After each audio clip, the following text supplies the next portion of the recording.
What's going on, ladies and gentlemen? Welcome back to another video. Today, we are watching episode 2 of Bridging the Rift, the behind the scenes show about Arcane and its inception, what it took to get this monumental show off the ground.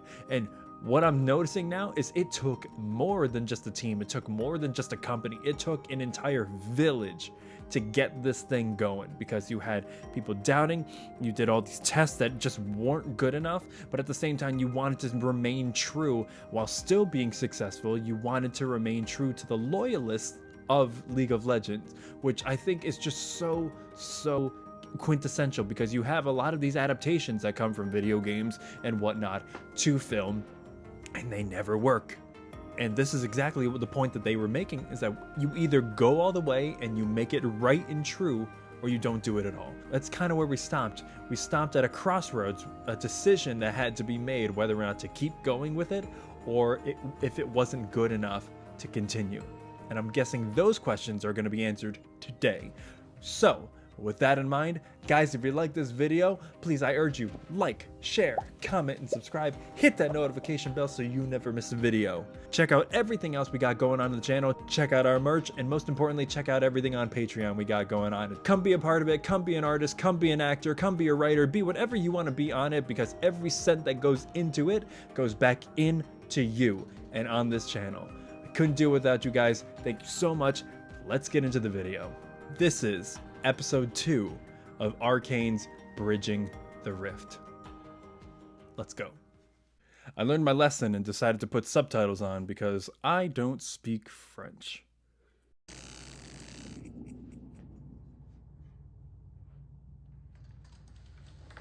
What is truth but a survivor's story? I like that. Managing Fortiche is like, sometimes I feel like a band manager. Like, I get that. Stage at this time for the concert and the gig, and they're always on time at the end. So you have to trust them. Good. Oh, thank God for these subtitles. I'd already be in the dark. Everybody is working really hard to deliver the pilot.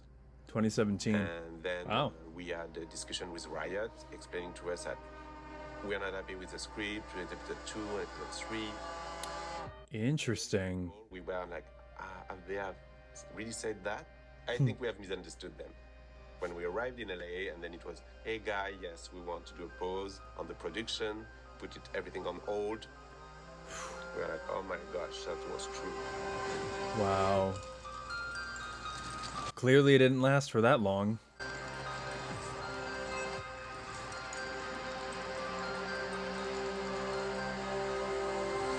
Persistence or when your best still sucks. That's a hard pill to swallow. Much at the point where they had drafted together a couple of scripts and sort of a show bible for the entire season. The next thing I know, Christian mysteriously gets pulled into a meeting, and then it was like a strange intervention where a bunch of other rioters basically told him that it sucked. It was such a blow to the team to just feel like, man, we're being told to stop completely and potentially even find different showrunners, different writers for the whole thing. You know, you've been killing yourself, you know, to try and make it work and try and figure it out, and like, just, I mean, your first thought, of course, is just like, is it dead? We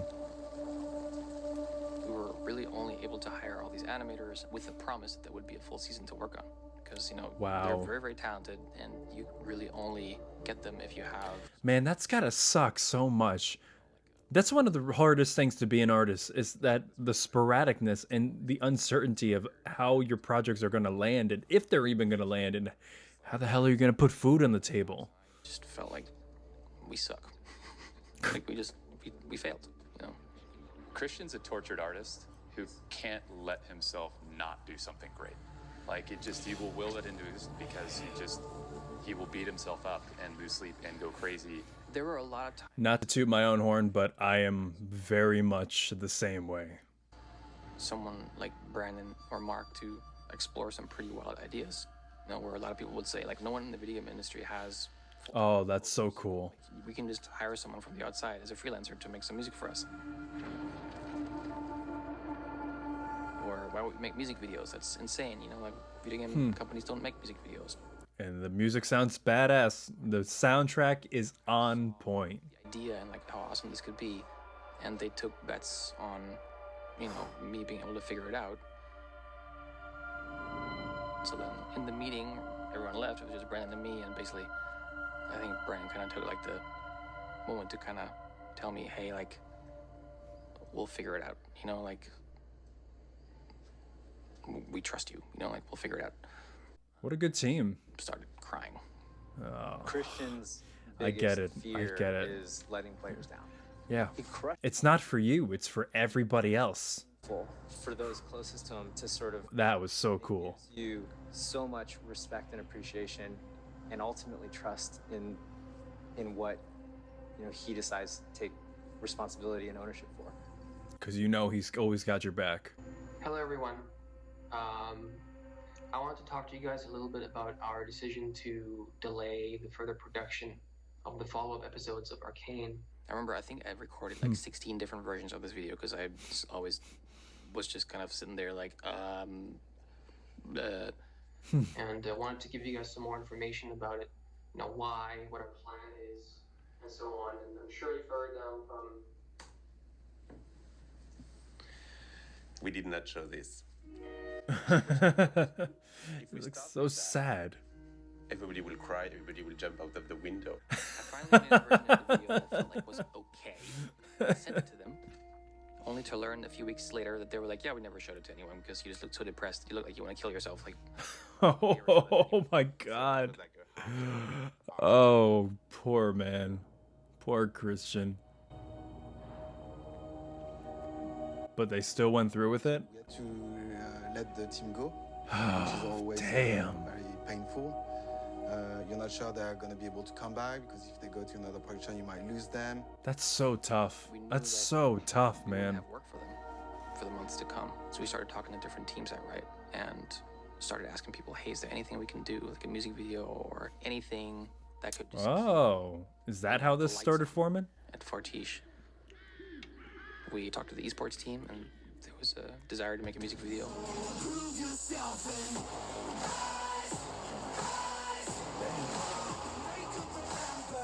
Oh, dude, that's so cool. Which became the Rise music video. And then we started talking to the music team, and they were working on Wow. something like a crazy idea about a K-pop group. K-pop? Okay. Oh, shit. KDA? This was them? Oh, shit. They did 2 music videos with us, which I think are still some of the best, if not the 2 best, on our Yeah. YouTube channel. Thank God, Alex and I are shit at our jobs, because if we hadn't taken that extra time to develop the story, the KDA Pop Stars music video and the Rise music video would have never happened. Ces deux clips nous ont permis aussi de résoudre certains petits problèmes techniques qu'on pouvait avoir qu'on avait pu avoir sur le pilote, et d'affirmer un peu plus le style. Interesting. So they realized that they had kind of messed up a bunch of things on the pilot that they fixed here. Oh, that's so cool. Oh, that's so... I don't know how I feel about that. Oh, God. Ugh. Ugh. Poor cripple from the Undercity. I was an outsider the moment I stepped foot in Piltover. I didn't have the benefits of a patron or a name. Finished product. I believed in myself. I like how they're splicing in little clips from the actual show to kind of narrate the struggle to create the show. Of course, it was That's really cool. Alex, but I was responsible. We just knew we had to hire someone who's experienced as a showrunner and as writers and that kind of stuff. And that's what we tried to do. Except we couldn't really find anyone. 6 years ago, I feel like you could find somebody. the video company was gonna do like an animated series that is looking for like drama screenwriters. No one really showed up. I would have showed up. What the Or fuck? it was just, people were Where's my call? for the wrong reasons, where it was like, well, I mean, League of Legends and Riot is big, but they didn't really care about the characters that much. So we looked for quite a while, and at some Wow, point, that is so cool. we just felt like I feel like I should know who that is. we'll just kind of have to try again, but be less shitty. Yeah, I mean, it was just Good. Good. over, you know, like kind of look at what we do. That's when we started talking to showrunners, you know, like who could we bring in to just be an advisor. That's when we found Monica Mazer. You know, she was a showrunner. She worked on Lost, was someone who was really passionate about mentoring people, and she really helped us find the right way to realize our vision, you know, without necessarily being like, here's what you have to do. More just about here's all about the process of how to craft a season, how to think about developing characters. And then we hired, you know, a bunch of writers who'd worked in various capacities in TV. So, you know, Amanda That's cool. Was one of those writers. Oh, hey, puppy. Oh. You're like always trying to get into the heads of your characters in any way you can. I did have one of the writers teach me how to shoot a gun, like a sniper gun, right before I was gonna write Caitlin's episode last year. That's awesome. I love the commitment that writers put into a lot of their writing, their work. And I have a little office here where I do my writing. Nice. Can you show me that? Sure. Through the kitchen, into my nook. I have these lights I turn on at night to sort Nice of little nook. inspire me.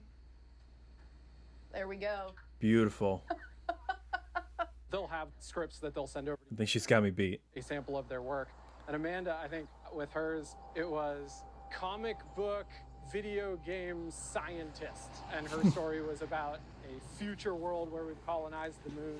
And I was like, this seems like it could be a good fit for us. I would prefer not to have a punching bag in my living room, but that's just what we do right now. I mean, you might need it. You never know. Translates to learning how to vice a fighter. Rotten luck, boys. But there's a fight scene in episode 5 of season 1. Yeah, there is. Oh, I still remember that hit. Oh, that felt so bad. One of the things I'm like so proud of is it's like between two women with like a different body type, different, like both like really muscular. They're doing moves that you haven't necessarily seen women do before on screen. That's true, actually.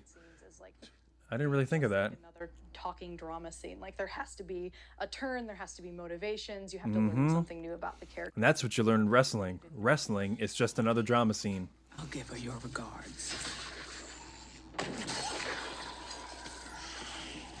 And Caitlin saves the day. Saved by another woman.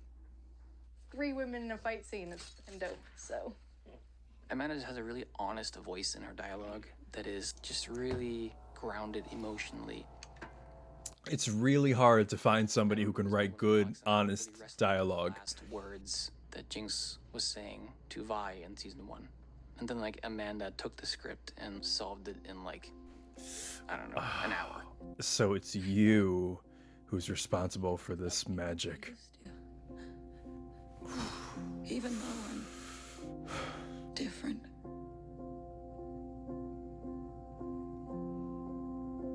But you change too. This makes me so happy. So, here's to the new us.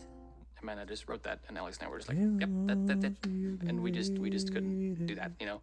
I think the biggest change from the way that we were looking at it before was it was very plot heavy, right? It's very focused on kind of like, what's the problem that has to get solved? Who's going to fight who? What I think most improved after kind of working with these writers was sort of like the emotional story for the characters. I'm quite proud of the cold open too. The like whole beginning of the season with the bridge. The cold open used to be the cold open from episode 3 when Silco was drowning. I sort of went out on a limb being like, so guys, I know you hired me to help out with the show and whatever, but you need to change the pilot. It's a lovely poetic image, right? But it wasn't telling the story of the series, which is these 2 sisters being torn apart. That's true. That's a good call. And something so simple could be missed. Taking this big role with the idea of becoming a multi-game developer and a multi-game publisher, which on its own is a really difficult challenge to go from that one hit to multiple games. And then there was this little curveball, and by the way, we have this TV show, which probably is going to cost us, you know, a massive 9-digit budget. there's a lot of risk in this. To be completely honest, Niccolo and I were always on like 9 digits. Good God. opposite spectrums. He's a business person. He's someone who's just extremely smart in like a rational way. He doesn't really let himself get carried away by like his emotions or like by his own person. You definitely need that. You definitely need that, especially on something like this. I always have opinions. I'm always, emotionally attached to the stuff that I work on. I'm an artiste, I guess. Christian, actually, I remember I bring him in my office to say, hey, we've decided if we're gonna fund you for a full season. He had done the pilot, and we paused, and I told him like we're not gonna fund a full season for Arcane. What? And then I told him like I think it's really important you understand why, because you and I can be on a different page, but it's very important you understand where I'm coming from. And the reason I'm not going to validate you to move to a full season is because I'm going to allow you to move to multiple seasons. And so... Oh, you son of a bitch. A little bit of a prank. Wow. Yeah, I would be so pissed at you for that. He definitely caved Even the music in the documentary fooled me. Oh. and our team at Riot These guys are like puppeteers with my emotions. the easy way, but like really this like pursuit of like, hey, this is what we think our audience wants, and it's ambitious and crazy, but we need you to trust us, and he did. You need Nice. to stay committed to players because nothing's going to be easy. There will be many moments where you want to give up. I know Christian went through this multiple times. We went through this multiple times, and you need to have the grit and the courage to continue for players. As we were looking at trying to scale a lot more, and then we had season 1 in production, and we started to think about how are we going to do the first development of season 2 at the same time. So That's when we cool. started Oh looking my for someone to God. help figuring out the production scale a bit more.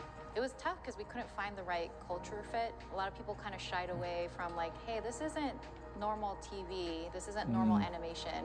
I think I'm just gonna go, insert any animation studio out there, right? But finally, one time I got connected with a woman named Melinda Dilger. Hey guys, Hi, Melinda. What a house. Welcome. Jesus. to Casa de Dilger. Hello, Casa de Dilger. I work here because of COVID. This is Willie Nelson. He's the boss of Arcane right here. He's in all the meetings. He loves it. Cute. Oh, look at the tongue. Yes. Look at the little I tongue. just loved talking to her. She had such a warm energy. She just also had experience. Like I mentioned some of the issues that we were dealing with, and she seemed unfazed by it. This is where all my meetings happen. It's very exciting. This is where I burn off my energy, and I got that when I worked on Mary Poppins Returns.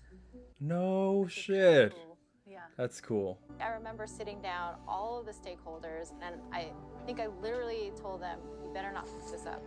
I like her. She's awesome. If you fuck this up, I'm going to kill you. I was producing by the time Badass. I was 24. That was when I was really young. I worked on Darkwing Duck. That was my very first animated show to be on as production assistant. I was working on Goof Troop, Aladdin. Aladdin? What? What? Right here. This is very proud of this. Very nice. I know. Okay, so she means business. Gosh, I watched that as a child. I'm like, oh, I'm so old. But it's okay. It's okay.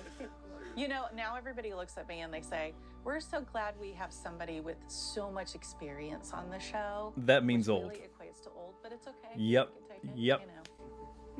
Riot's a very young company. And I am rolling. All right. I think you've had enough, mate. Yeah, the team health when I first started wasn't so great. Everyone was like, I was like, man, this team, they need some loving. They need some loving. Making the show that we kind of set out with Arcane, with the right designs for these characters that work in our IP, this fantasy world. The pursuit of creative work is complex. If your expectation is that you're gonna work on something creatively where you're gonna have no pressure or no feeling of like being overwhelmed at times, then you're working on something the world is gonna forget. Yep. By then, Yep, I agree with that wholeheartedly. years into the project or something, I know Christian was exhausted, Alex was beat, and like she brought in that new energy and just sort of this like, yep, let's pick it up and let's go. I love it. I wonder if she knew anything about the game. Hearing, it was just taking them a long time to kind of get their bearings. And let's face it, Fortiche, our animation partner studio in Paris, they had also never produced a series. So you have a bunch of newbies trying to figure this out. And lo and behold, it is really a difficult process and it's a challenging one, even for those of us that have been in the business for a really long time.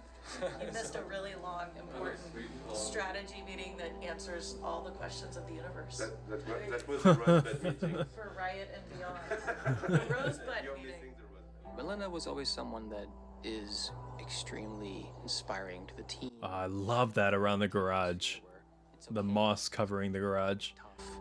As long as you just kind of believe in the team and have the right dream together. Like, well, you can get everything in New York like that. Oh, gee. See, you guys didn't think you'd be on behind the scenes, and here you are. There's Eric Bergman, our post supervisor. Hi, Eric. Wow. Eric's used to all the publicity. Eric, you're on mute. See, this is what we do every Zoom call. Hello. Somebody's always on mute. Yeah. Nice to meet you. I just came in and kind of rolled up my sleeves and went from department by department, just trying to get everybody together and get to know each individual on the team as a person. This is a French studio and there's no wine, but you have IPA. It's like there's two teams, the beer team and the wine team. Well, where's the wine? What team are you on? And that's part of building team trust. I haven't decided. I think I'm on Team Wine. Dig deep. That's what you gotta do. So this is our production schedule. Oh my God. 2020, that's when this started. I've seen production schedules, but not like that. Holy God. Because this is the first series Riot's ever Oh, for a whole series. Okay. All right. figured out and developed as we go along in production. So it's taking a little bit longer than it typically would on a television series that's all thought out. Everything's figured out way ahead of time. This is like, how can we make this more unique and more special than any other show on television? Let's take our time and do it right. And if it takes us a little bit longer to get those scripts done, that's what we do. There's a natural balance of power, and you just gave everybody nukes. Congratulations, you fucked up, right? This is the thing that's always been all fuzzy to me, is just kind of how we end this episode with the Victor Singe thing. Yes, I would love to bring Vi back into Caitlin's mind in this episode in some way. I wrote like something about missing Vi that I have not solved I yet love it. either. And to kind of like take the IP that's there Interesting. from the games and turn it into something really awesome for television is a challenge. They're going to spend more money than most people to get it there, but they're doing it because they love the players and they want the players to be happy. Yep. And it's Always got to It's like keep you the don't just original see them as these voice. little tiny things walking across the screen. By putting them on television, they have soul and they're deep and you can So many more layers to it.